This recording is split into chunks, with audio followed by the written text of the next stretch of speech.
This video is sponsored by Joe and Goep. These wire strippers are excellent how they work. When you're done, it looks just like that. But you don't have to do it with an old pair of the wire pliers and all that. You can do it just like this. This is a number 12 wire, so I put the number 12 in the drill, put it in there like that. That quick. Look how nice that works. You just have to match up the stripper to the wire size you're using.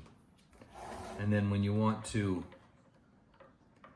put the two together and put the cap on, it's got something you can do that as well. Put the cap on, stick it in there, and tightens it right up.